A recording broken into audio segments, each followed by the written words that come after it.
Cette chose fondamentale dont on parle, c'est de garder les sols vivants pour les générations futures, parce que les sols ne nous appartiennent pas. Ils sont une richesse qu'on a reçue des générations précédentes. On doit les transmettre dans cet état aux générations futures. Au cours des 27 dernières années, on a travaillé avec des centaines d'agriculteurs. On a créé des fermes vivantes où les gens gagnent 300 à 800% en plus de ce qu'ils gagnaient il y a 8 ans. Simplement parce qu'ils se sont adaptés à différentes formes d'agriculture. Au lieu de dire aux agriculteurs ce qu'ils doivent faire, ce qu'ils doivent utiliser et ne pas utiliser, dites-leur, c'est dans cet état que devrait être votre ferme. Faites comme vous voulez. Si vous faites ça, on va vous donner une prime.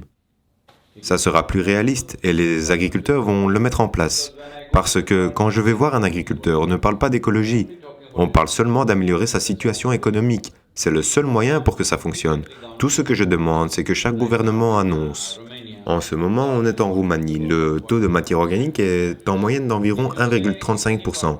Si vous dites, si un agriculteur augmente ce taux à 3%, on va lui donner une prime. Si en l'espace de 3 ou 4 ans, vous arrivez à 3%, La façon dont il va y parvenir, c'est à lui de voir.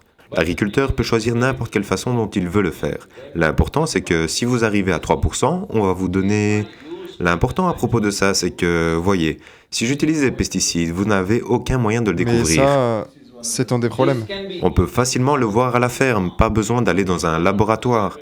Donc, s'il atteint les 3%, il reçoit une prime.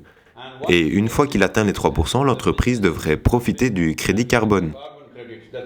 Ça, c'est le deuxième niveau d'incitation. Le troisième niveau d'incitation, c'est...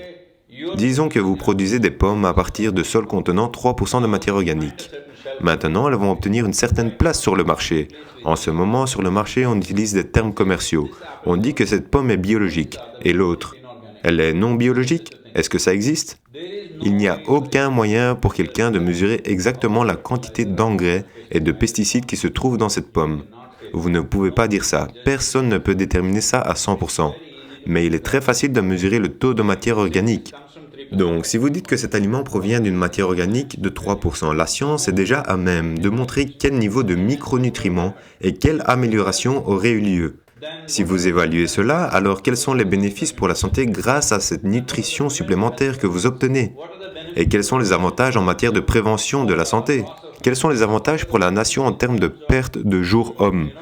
Quels sont les avantages en matière de, vous savez, ne pas dépenser de temps en frais de santé? Toutes ces choses, ces sciences, ces données sont déjà là. On doit juste mettre ça en place, ces 3%. Imaginons que je produis 6% de matière organique dans ma ferme. De fait, mes pommes vont obtenir une autre place sur le marché et tout ça. Mais il se peut qu'elles coûtent plus cher. Mais au lieu de manger 5 pommes, vous pouvez n'en manger qu'une. C'est ça la différence.